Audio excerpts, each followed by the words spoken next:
How do you commit yourself and your time to solving what seems to be a simple issue? Caffeine, Oh. nicotine, weed.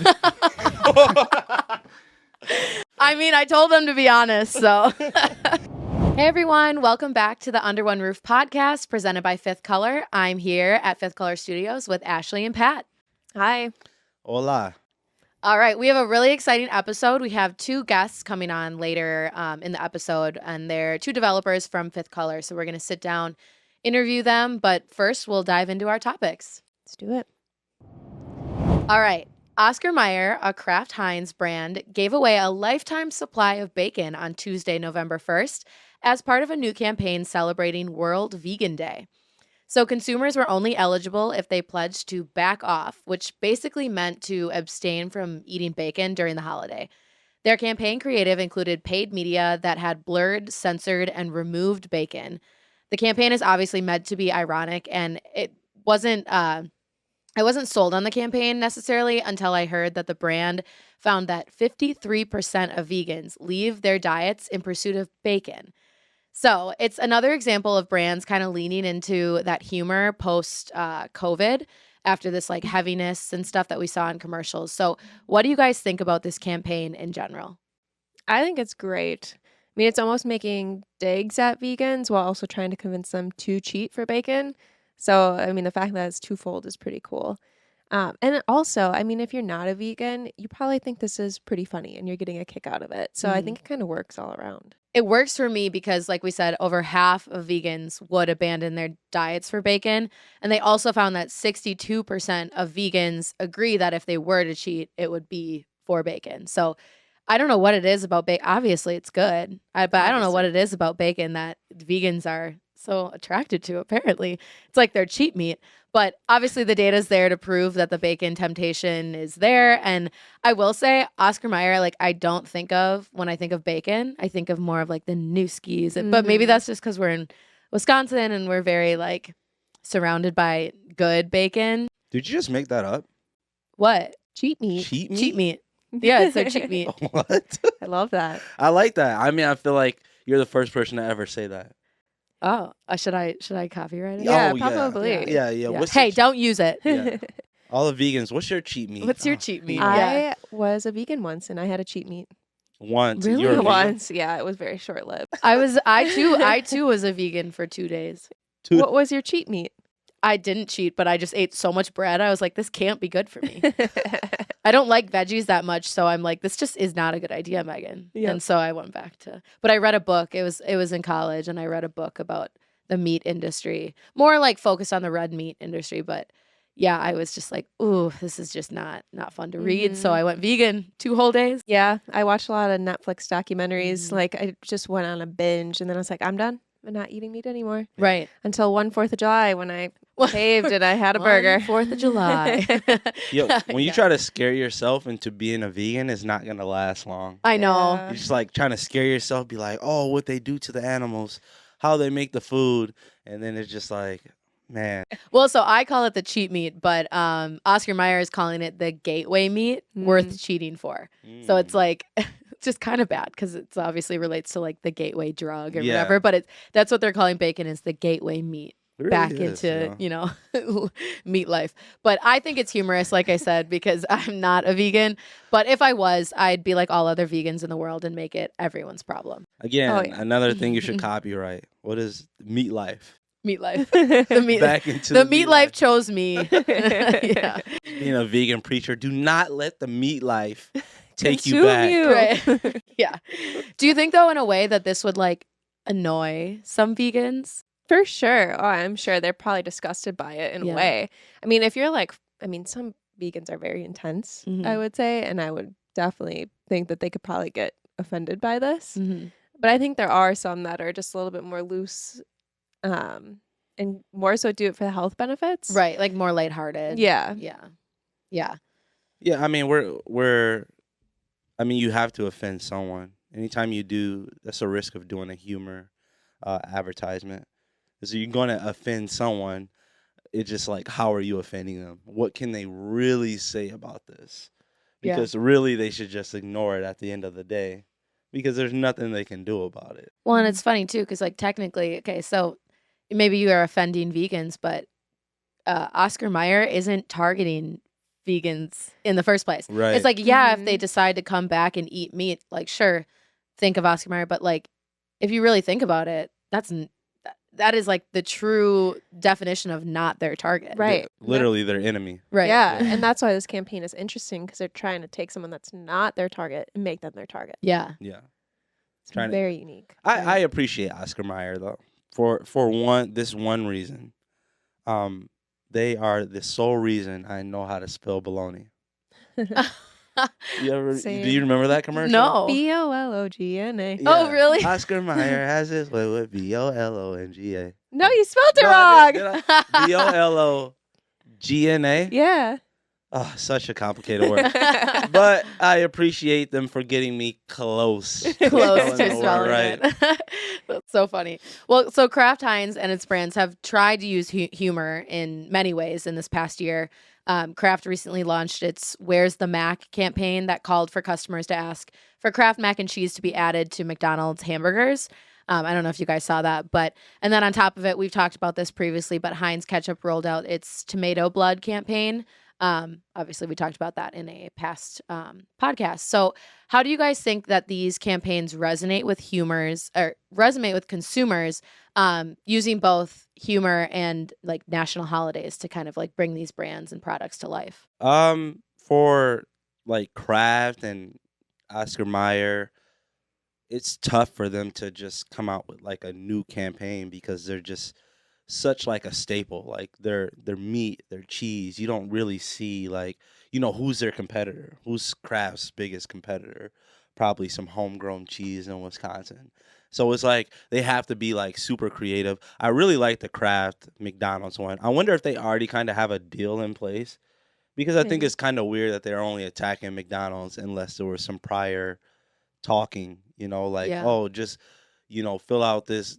They're asking customers to fill out a survey or a complaint survey and saying that you need cheese on your burgers, and they're strictly going after McDonald's. So I wonder if there's something coming of that, or they're just trying to steal McDonald's loyal fan base. Maybe there's some connection to like they're kind of an iconic name, and maybe they want the top fast food name that everyone knows. Mm-hmm. I don't know.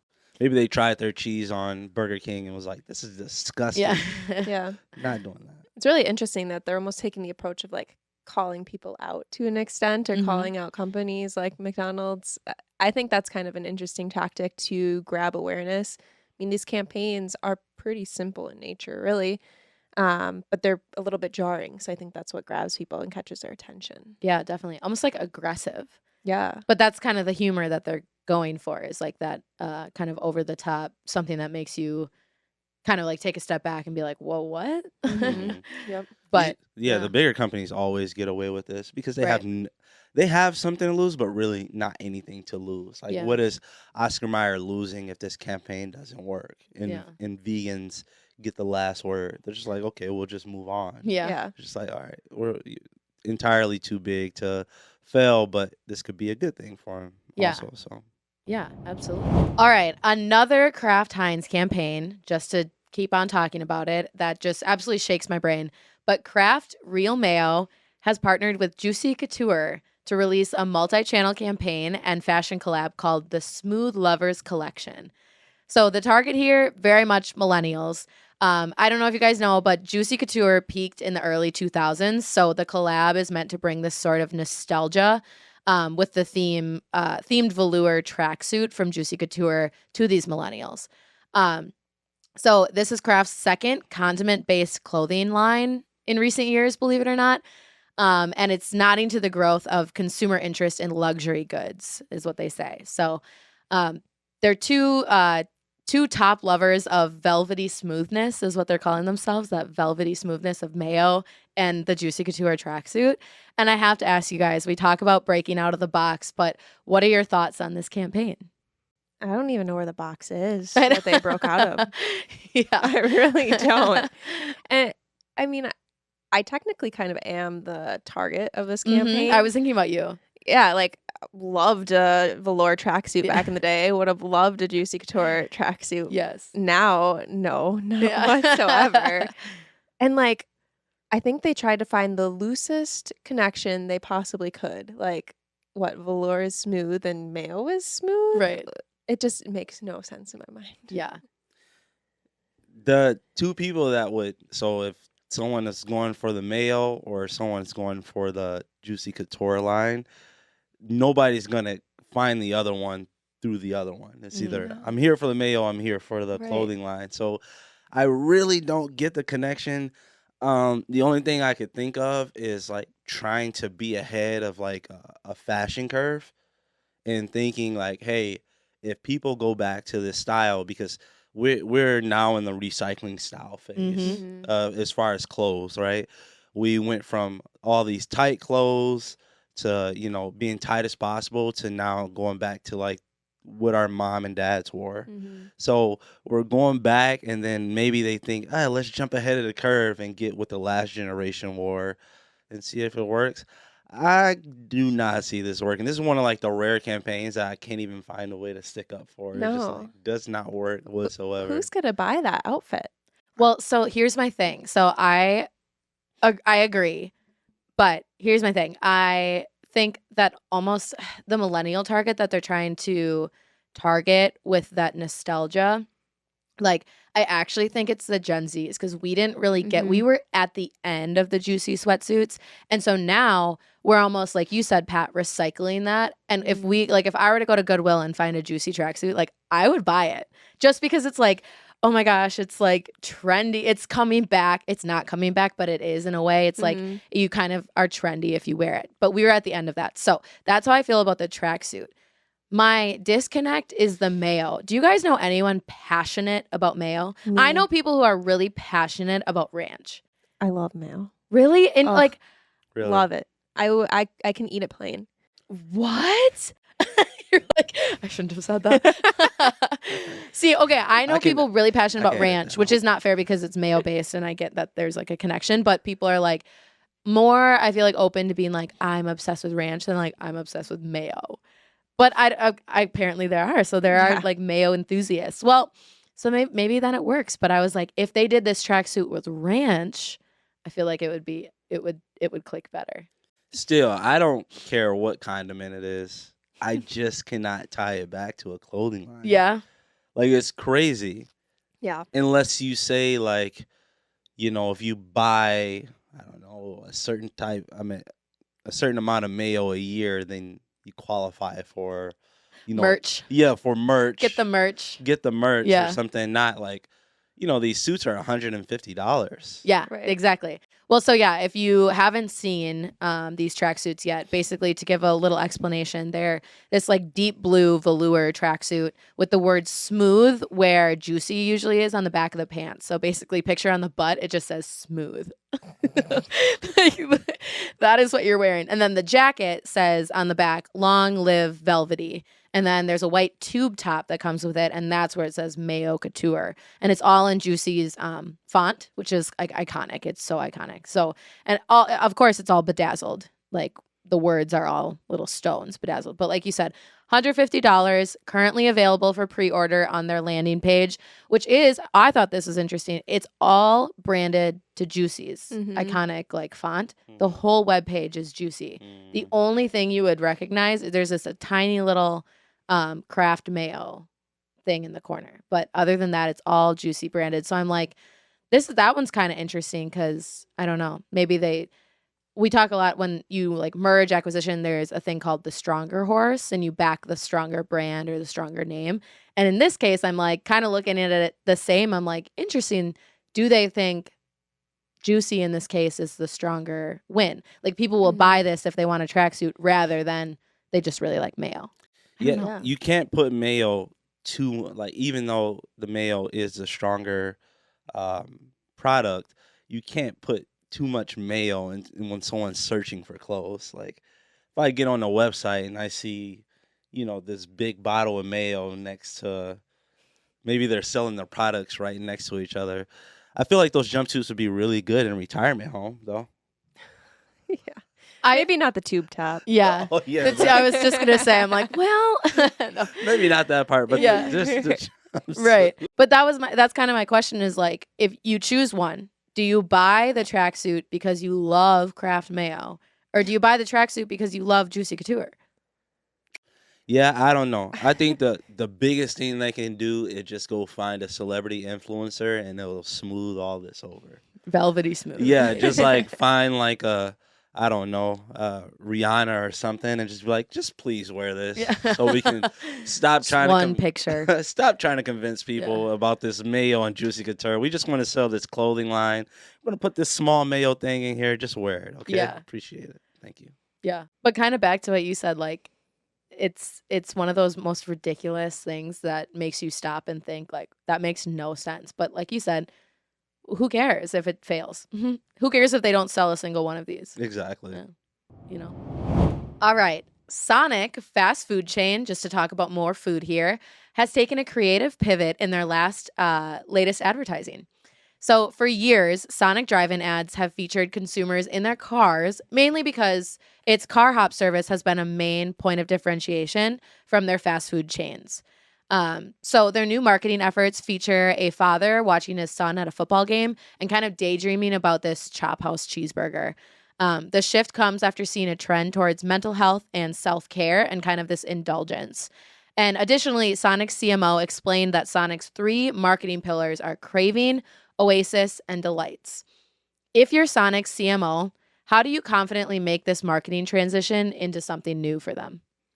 Yeah, to me, it seems like they probably have a good amount of data behind this decision, especially when they're talking about their marketing pillars being craving, oasis, delights. Like this really fits right into that. And honestly, it's probably pretty difficult for their marketing team to come up with something over and over and over again that's around the same kind of concept of like, you have to be at the drive-in. And that's very limiting in your marketing message, but also for the consumer, because it's like, then I only see myself in the drive-in. Right. Like, where else can I actually enjoy this food? So to me, it seems like they have a good amount of data and reasoning behind the shift. Yeah. No, I like it and I agree. Just like you said, when you imagine Sonic, you imagine drive-through, you imagine sitting in your car. So when someone sees a Sonic commercial now, like at the beginning of the commercial, you don't really know it's a Sonic commercial, which is very, very good for them. Like any other Sonic commercial, you see a car in a parking lot, you automatically know it's not Chester's, it's Sonic. Yeah. That's a Sheboygan restaurant. Just to let everybody know. Shout out. But you automatically know that it's a Sonic. So like right then and there, they kind of win in that aspect of like, oh man, I never thought about like getting Sonic and leaving Right. the place. So now just that aspect is going to help them out a lot. Yeah. No, absolutely. So I don't know if you guys like have been to Sonic or not, but the first time I went to Sonic, this was still when they really were only in the South. And it was like my first road trip, either road trip to Hilton Head or Destin, Florida, wherever we were going, somewhere south. We don't drive often, but we drove this time. And the drive-in was the coolest part to me. Even though after we ordered, we got out and ate at a picnic table because we were just stopping on our drive. But I just thought it was like the coolest vibe for a kid. Just something different. So it's definitely a point of differentiation, but I don't think moving away from it was a bad idea. And I understand like the limitations and the restrictions that filming these commercials in a car kind of gives Sonic. So I think on top of it, like you said, you see 2 guys in a car, you know it's a Sonic commercial. Frequency is good, but it becomes recognizable. But too much of the same thing can be boring and you start to tune it out. So you see 2 guys in a car, I know that's an ad for Sonic, tune out. Whereas now it's like you see a guy at a football game, okay, what's going on here? What is this for? You watch a little further, whatever, get a little further into the commercial to then discover it's for Sonic. And I think, yeah, in a crowded space in the marketing world today, that's extremely important. Yeah. So. I mean, we see the same thing in the campaigns that we run, right? Yeah. So, I mean, you're running creative. Over time, you start to see that it loses steam. You do a new creative set. Even if it's along the same concept, it'll pick up, but then it'll lose steam again. So it's like you're constantly trying to reiterate and trying to make something new to keep people's attention. So to me, this almost seems like it's probably long overdue for them to kind of shift things a little bit. Yeah. Yeah. And like you said, like when you see those two guys in the car, you automatically know it's a Sonic commercial. And like even if you're staying and watching the commercial, those two guys are starting to be, household names, and you start to see their face a lot. So you stop kind of paying attention to what food they're eating. You kind of pay attention to their conversation and like what's happening in their interaction for, the comedic basis of it. So now with this new commercial, you give me new actors. I don't know it's a Sonic commercial, and you throw this burger in my face, this Chop House burger they have, and now I'm back to paying attention to the product of what's actually at Sonic, which makes it, that's the reason you go to a restaurant, is for the food. And I don't know if anybody's like ever been to Sonic, but I don't know who has a bigger menu as far as like top rated restaurants. Oh, really? My God. Their menu is ridiculous. There's so many things on their menu. Really? It's been so long. I don't even know. And that was kind of leads into one of my other questions, but like on top of, the switch here for this campaign, what kind of other opportunities do you guys see for Sonic in their advertising? So like you said, the food, like shifting the focus back to the food. And that's something that the CMO talked about. Like kind of for the longest time, there was this more of a trend towards healthier living. And now Gen Z especially is bringing in this more like mental health focus and like treat yourself kind of vibe. So I think they're shifting their messaging a little bit from their healthier options to that, hey, indulge, get what you want at this time. When you come to Sonic, you should be able to get what you want.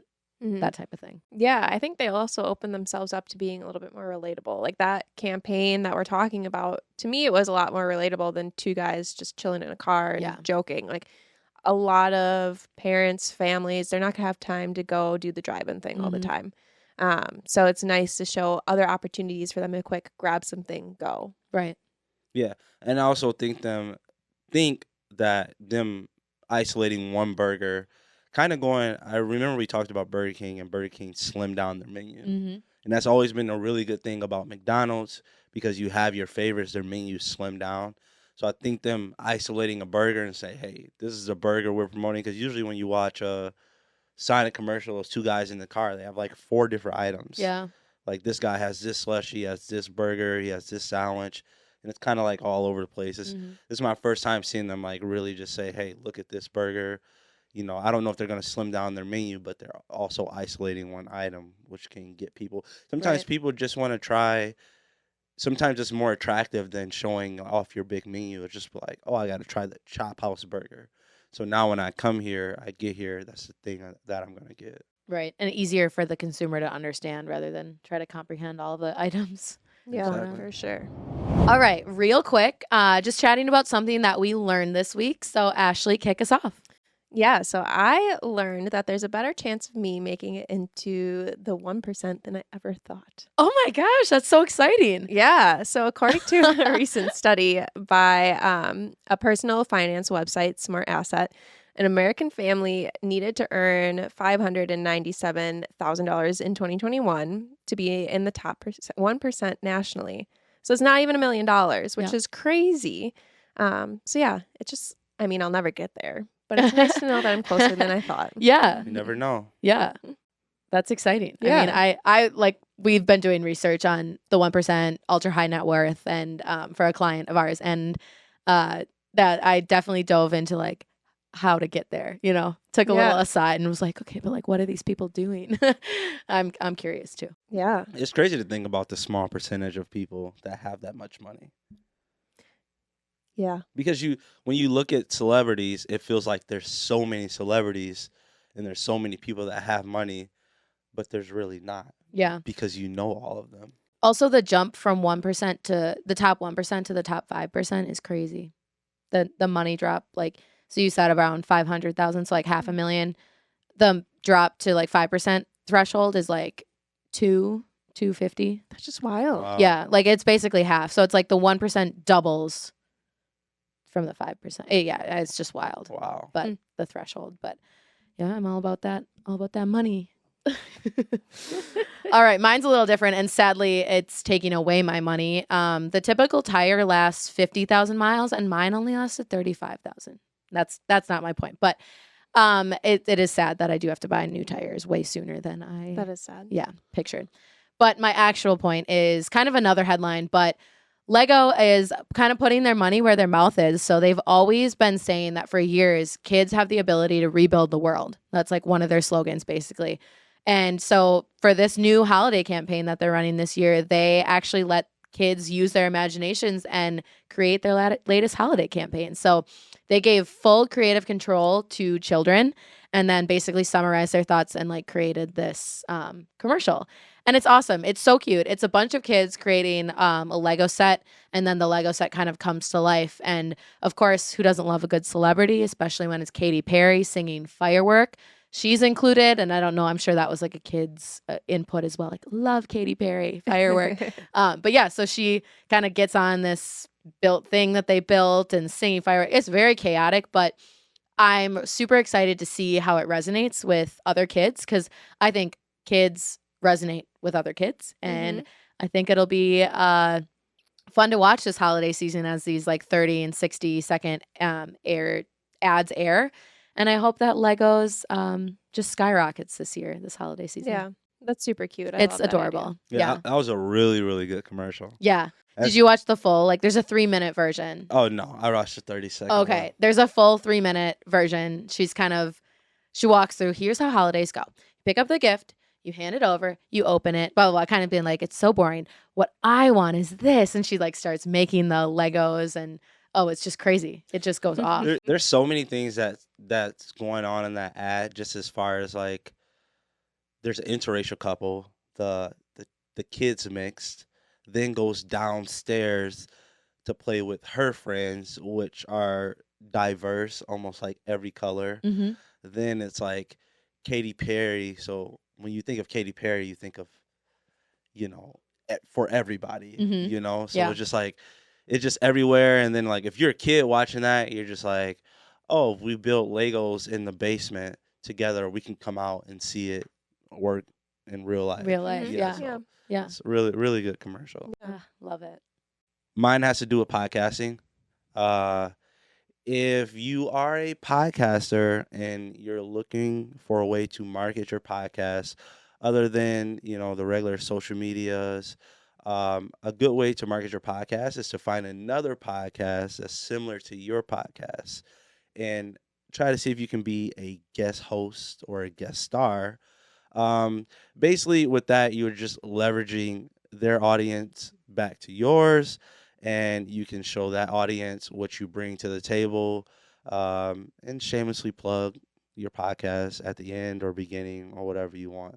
So if you're looking for a way, you feel like social media is not enough, you can take someone with a way bigger audience and take whatever audience that likes you over to your new audience. So I feel like that's a good way, an easy way. There's podcast directories out there. People that are looking for guests is easy to sign up. You just got to be a little bit patient. It can work for you. There you go. Cool. All right. Last section before we jump into the interview with web developers Jared and Dylan.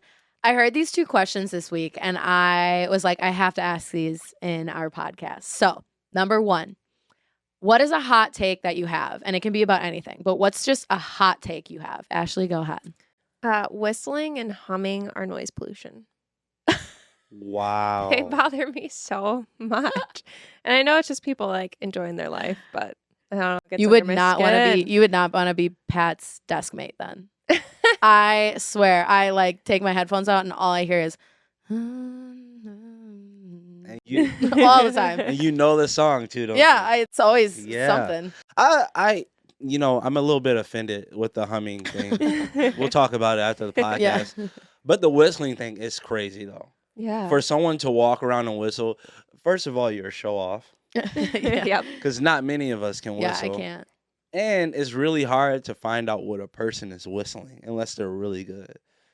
So it's just like, be quiet, man. yeah. Just be quiet. Just be quiet. Noise pollution. I like how you put that. That's awesome. Pat, what's your hot take? My hot take is, I know the person to my right is going to be very mad at me, but Apple Music is better than Spotify. Oh my Oh, no. God. Me, I'm going to be mad at you. The whole world is coming for No. you now. Apple Music is way better than Spotify. Trust me on this.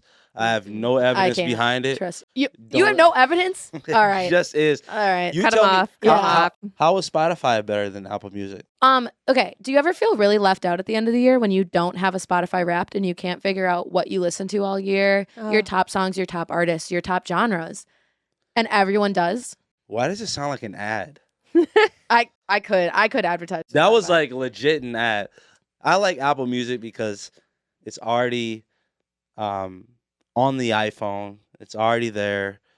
It's connected to the iPhone. It's for the iPhone. It was put there for a reason. Spotify has such good playlists. I can Yeah. finish a playlist and just have it like run. Well, don't you get With- ads? No. You gotta level up to the Yeah, premium. you gotta love. I'm on the family plan. Dad's paying for it still. Oh wow. Yeah.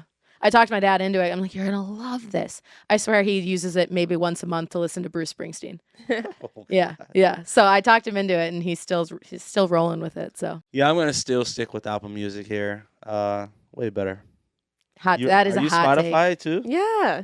Yeah, Your I mean, feet out. that's what we're doing. Hot takes. yeah. I That's mean, what I'm hey, here for. that's fair. Here to ruffle some feathers. I think you'll do it. All right, my hot take. If you don't, this is so random. My hot take: if you don't let people walk out of the elevator first before you get in, you're rude. Oh. You're rude AF. Yeah. And sorry does not cut it. Yeah. So No. okay, Yeah, for sure. yeah. So if you don't let someone walk out, okay, does that make sense? Yeah. Okay, because it happened to me the other day, and I was like, this is my final reason. Like this, I swear to God. And they're like, oh, sorry. And I'm like, no, like that doesn't cut it. You wait till I get out of the elevator and then you can walk in. Like, oh my God. I was so appalled. I learned that when I was 2. I swear my parents taught me that when I was 2 years old. Like, wait for the people to get out and then you can get in the elevator. And they just come charging in. And I just stood there like a Yeah. wall. And I was like, sure, run into me. Like, what are you doing? Yeah, that's my hot take. Yeah. Elevator etiquette is like very, very tough to learn. Yeah. You know, because if you don't live in an apartment with an elevator or work at somewhere with the elevator, how often are you taking an elevator? That's true. Yeah. I mean, I live in an apartment with an elevator. So. Yeah, so you're yeah. kind of like used to it. Whereas like the last time I was like with an elevator was when I was having a kid and I was in a hospital. Mm-hmm. Oh. I'm just like, oh, you know, people are letting me out first, you know, holding the door. Like, okay, you start to learn, but like someone that's just like brand new, they're like, get out and get on as fast as you can. I have talkers too in my apartment building. They always want No, to chat. no. And I'm just Oh. like, I don't like. yeah. No. Another hot take. I do not like when the Uber driver talks. I'm so Oh, yeah. sorry. I don't want you to know how my day is. I don't want to know how your day is. I don't know when you're getting off. I don't care. Has it been a busy night? That's Busy that's night? me every time, every night. I'm like, don't say it, don't say it, don't say it. Have you been busy tonight? Yeah. Oh yeah. It's crazy. Yeah, Like, the Oh my worst is God. when you ask someone how they're doing and they actually tell you. Like, Yeah. whoa. one time in Madison, my Uber driver took a phone call with his wife, like over the speakerphone. So I was just in the back, and he had to say, like, "Yeah, I have someone in the car with me." I'm like, "Hello," like in the back seat. How awkward is that? That's really awkward. Yeah. That's really awkward. They were just talking about like what's going to be made for dinner. It was so bizarre. 3 stars. Yeah, it was so weird.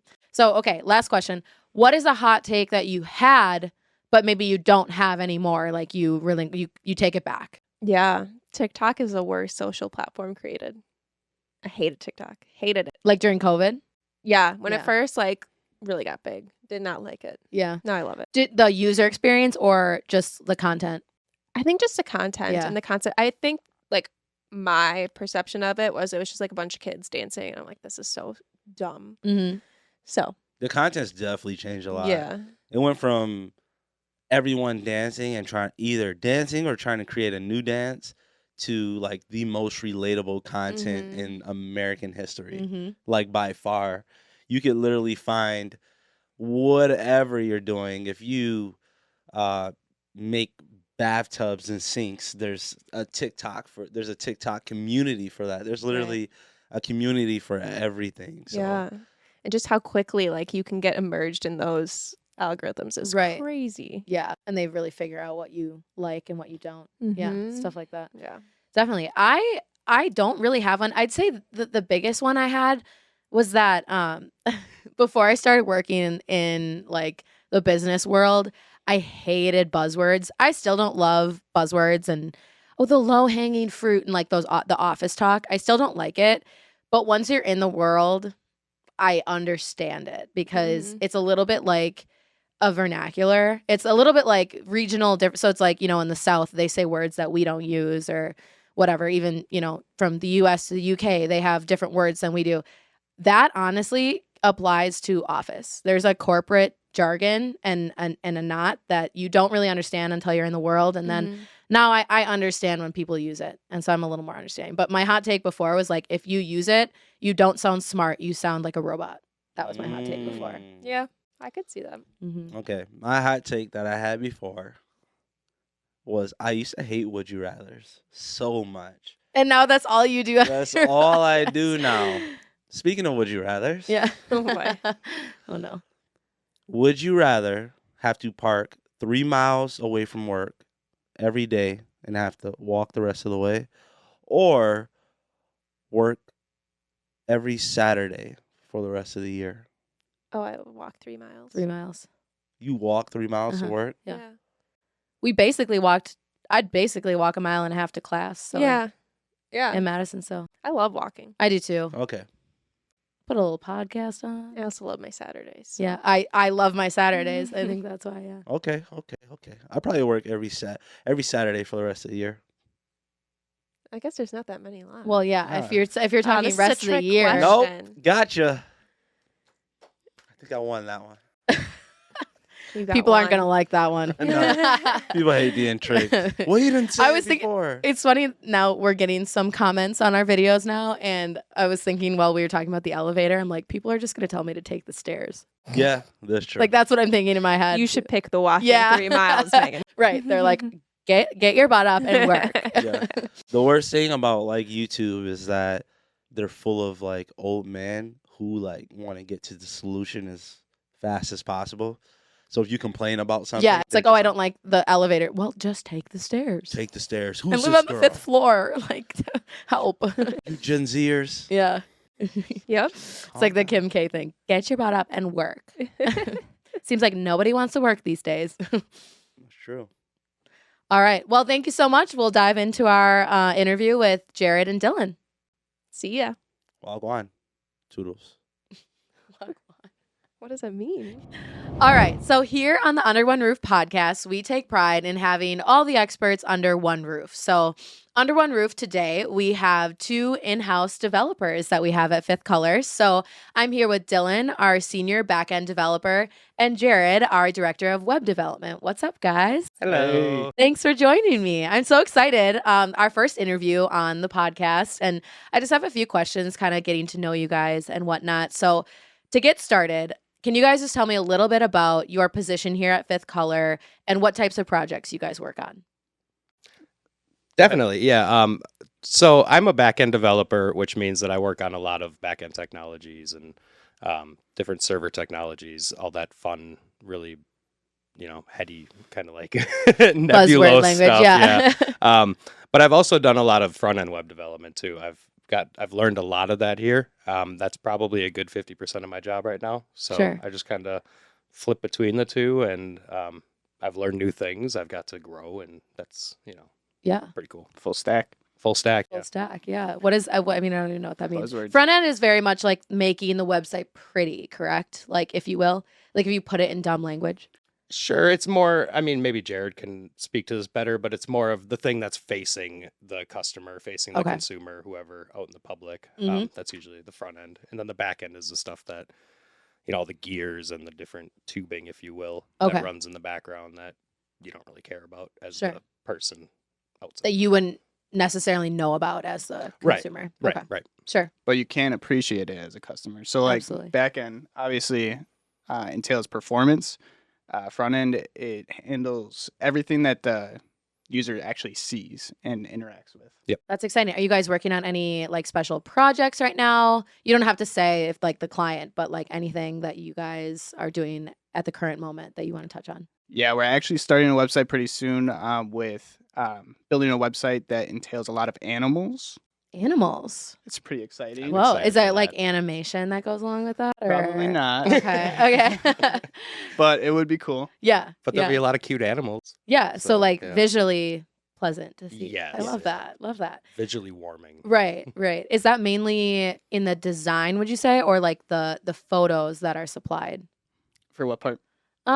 Like the visually appealing part. Like I don't know. When you say like, oh, it involves a lot of animals, is that a lot more in like the layout and the design or just like the photos? Yeah, it's definitely design. So our UI UX team would handle the whole visual layout of everything, and then it gets over to the developers to build that out. Sure. Very cool. Awesome. Well, thank you. Okay, second question. How long have you guys been in tech and web development, and kind of like what got you started, or what is each of your journeys look like to get here at Fifth Color? For sure. I've been in tech. It's kind of a strange word for it, but professionally, Yeah, STEM, women in tech. No. professionally 5 years. But I mean, my experience with technology goes way back from when I was a kid. I was really into video games. A big one that inspired me was Banjo-Kazooie. I don't know if you're familiar with that. Nuts and bolts. You can build your own cars, engineer your own cars, see how they work. It's a lot like coding. Try things out. Doesn't work, try something else, and it eventually works, just like programming. And then I got into Roblox as a kid. That one I actually started. That was my first experience with actually programming with Lua. But yeah, it goes way back from when I was a kid. Yeah, same for me. I mean, professionally, it's about 7 years at this point in tech. And then, but really, it goes back to like, 14 years old. So about 16 years now, not to date myself, but now you know all how old I am. Yeah. Yeah, and growing up with computers. I mean, I'm from like the MySpace days Okay. and all that. So, Yeah. everybody had their own MySpace and you had your, top 8 and there's all that. Yeah. Whole fun rigmarole that you had. But you could really like build an entire MySpace page pretty Yeah. much from the ground up. I mean, you could do HTML, you could do, Really? yeah, if you knew how to do it, you could do it. Yeah. It's like your own mini website.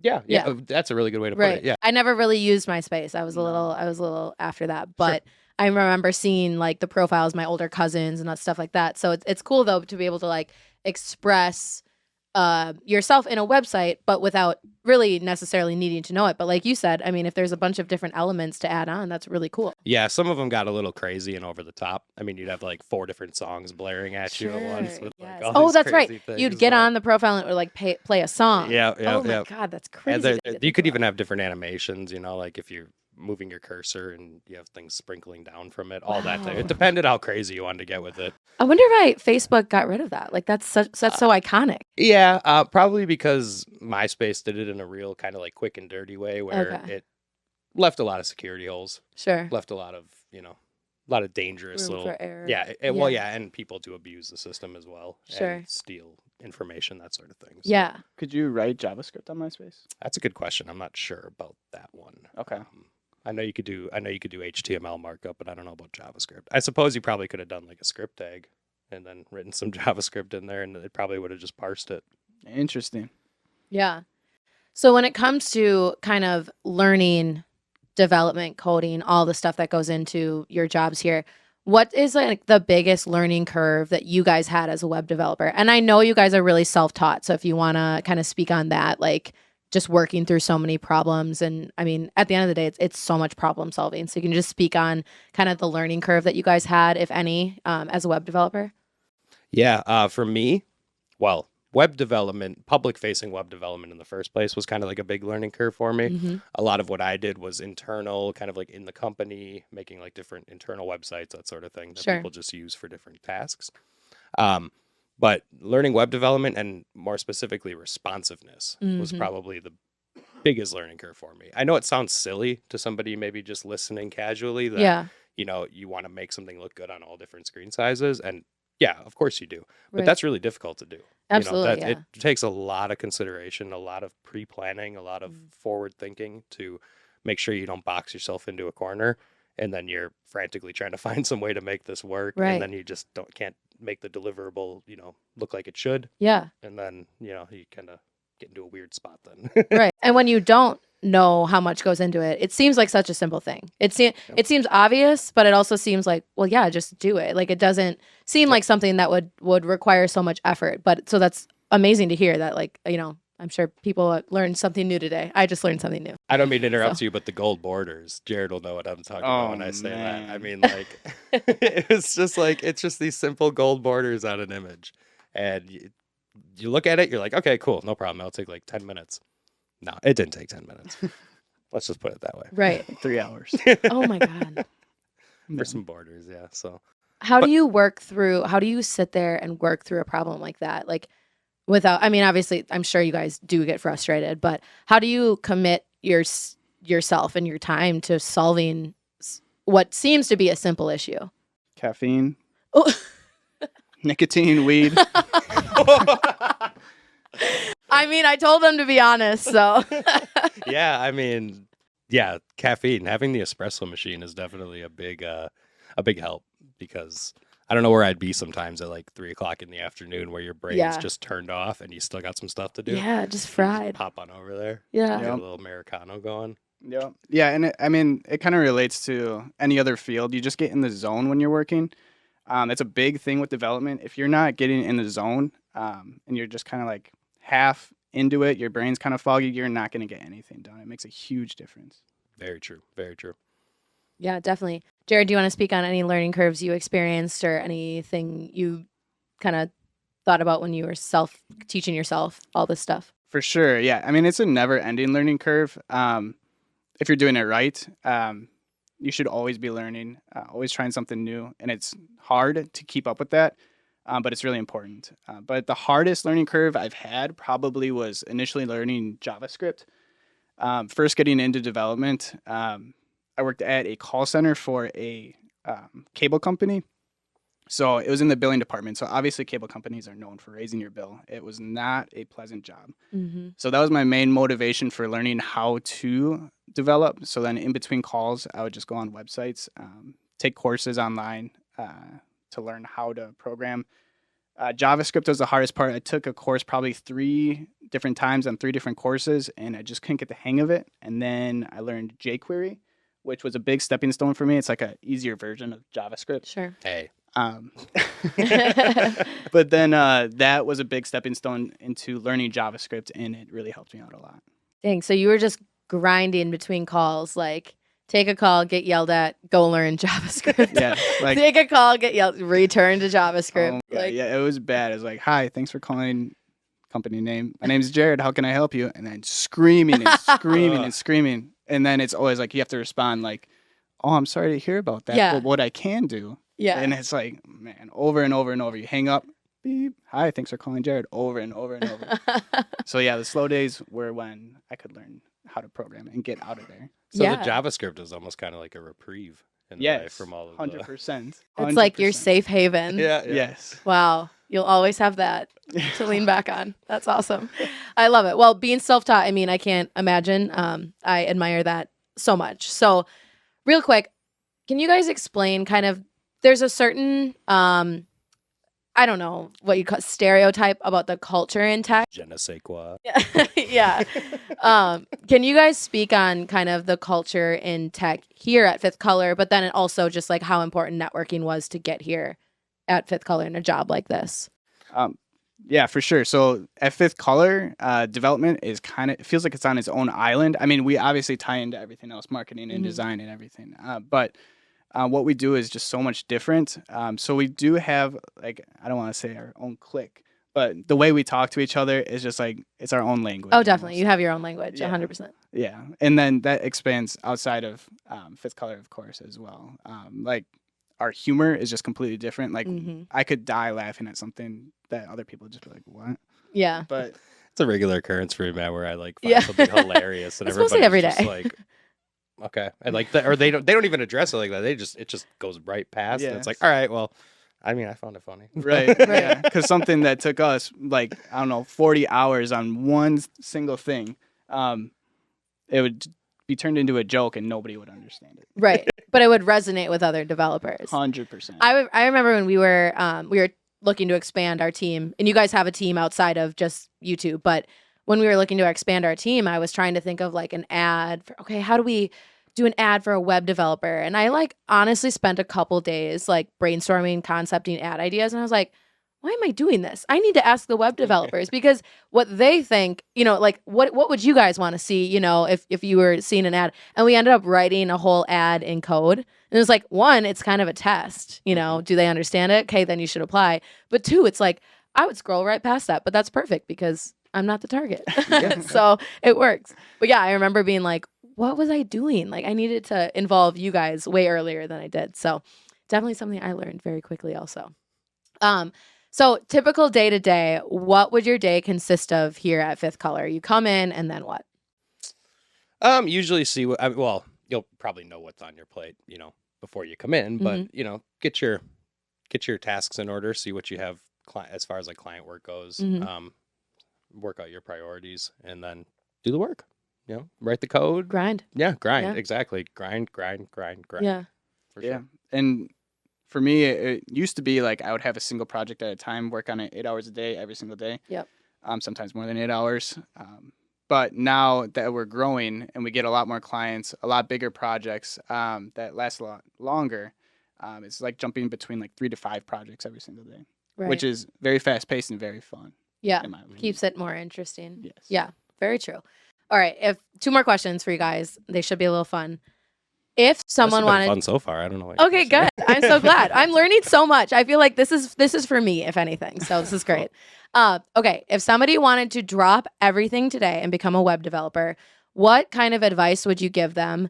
And then on top of it, like where would they start? What steps should they take kind of from the start today? What would you give them for advice? My first piece of advice, or well, it's more of a question, would be: are you really sure? yeah. Just want to make sure. Yeah, like just make sure you really want to commit to this. 'Cause Yeah. if you want to commit to it, then yeah, there's tons of stuff you can do, like coding every day. Okay. Writing. It doesn't matter how simple the code is. If you're writing a for loop, if you're writing an if-else statement, it really doesn't matter.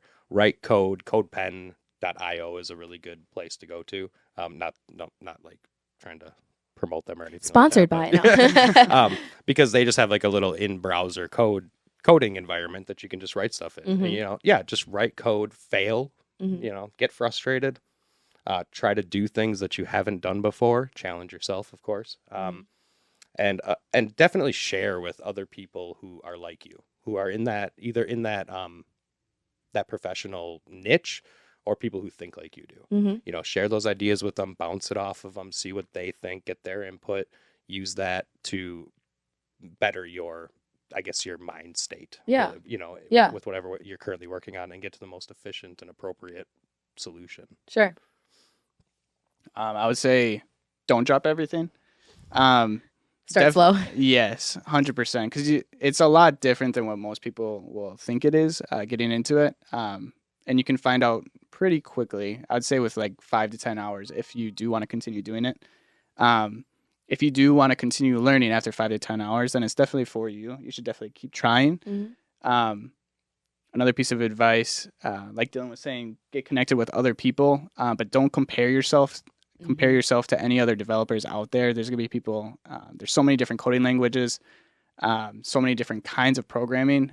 So if you have your own niche, they will have their own niche. Don't compare the 2 niches together. Sure. Yeah. Everyone's different. Everyone For needs, sure. every company needs something different too. I mean, when you're looking for a web developer. So very Yeah, nice. I mean, imagine if we were to just like actually spend our time comparing things. You know what I mean? I mean, obviously it would be useless, but like that's all we would do. Right. Because there's Yes. there's umpteen different ways that you can do something. It's all about your approach and your how you decide to attack that problem, and everyone's going to come up with a different approach. Mine's the best. Yeah, well, I let him think that. Yeah. Do you guys always think like, no, I know. I'm the 100%. best. 100%. Yeah. I need the Yeah. confidence though. I like that. I feel like that's how you have to approach a situation. Yeah, for sure. I mean, it's also, for me at least, I can only speak for myself. It is a little bit of like a defense technique where you just try to like bolster your confidence, and Yeah. you're just like, yeah, man, this is the best code you could have written for Yeah. this. Like, Right. what's the issue with it? And then, Yeah. but you can always pick it apart if you really look. Yeah. Yeah. And we're always writing code and be like, check this out, and we'll go show each other our code, and it always gets torn apart Yeah. every single time. That is one thing I love, like our development team. You guys kind of said you're kind of on a little island, but like, and you do have your own language, but you guys are always communicating. And that's what we say, like with all the experts under one roof, that's one of the benefits that we have is being able to walk 2 steps over to the next desk to get your answer instead of having to wait, 30 minutes for them to respond to a message. And we love that here at the office. And I just feel like you guys are always, I always hear you laughing, whatever. I'm like, I want to be part of this conversation. And then I don't understand it. I'm like, okay, never mind. Like, just kidding. Yeah, but it's awesome. And I love like the camaraderie you guys have as a team. So final question, unless you guys have anything for me after, but what is one piece of advice that you would give to web developers who just started in the industry? Say like they're maybe just starting at Fifth Color. Like what's your advice that you're going to give them? If you're feeling overwhelmed with coding or programming, it's totally normal. You should feel that sometimes because it's always something new. You're always doing something different. No 2 scripts are ever going to be the same if you're doing it right. But yeah, totally normal to be okay. Sure. To be overwhelmed. Yeah. Yeah, I mean, I would just kind of piggyback off of that and just remind yourself that those times when you're feeling that overwhelming feeling, just remember that it's the moment. It's what you're currently working on. It's not that you don't know how to, or it's not that you can't do it. Mhm. It's just that you have to figure out the approach. You got to get the solution. And once you get that, you're going to look back on it and you're going to laugh at yourself for being so hard on yourself. I do that I do that all the time. Yeah. I get frustrated about some problem, get obsessed about it, solve it, think back on it and think, getting Why so did upset about Yeah. like, 1 semicolon. 1 semicolon. Usually that's what it is. Is it Usually really like one- a simple, like sometimes, oh my It can gosh. be. I mean, Yeah. a lot of languages today are pretty flexible where they'll be a little more forgiving of syntax errors, but yeah, you miss a semicolon here, you miss a comma there, you put an extra comma there, everything breaks and the error message makes no sense. 3 hours later. Wow. And I then don't you're, know how and then you you're guys do it. embarrassed to say anything about it, Right. Like, Right. Yeah. You're like, well, yeah. That's like I was having issues with my computer and our boss just restarted my computer and boom, the issues were gone. And I was like, so like that was going to be my next move. That was on the docket to be next. Yeah. And it was super embarrassing, but that's fair. And that's problem solving. And I give you guys so much credit and I admire you guys so much. thanks, man. Yeah. Thank you. That's very Thank nice you of guys so much for joining me on this podcast. You guys are my first guests and like, you guys will be a hard bar to beat. I love it. Man, that's what's up. That's what I like to hear. That's awesome. Well, thank you guys so much. And yeah, we'll see you next week. Yeah, thanks for having us. Bye.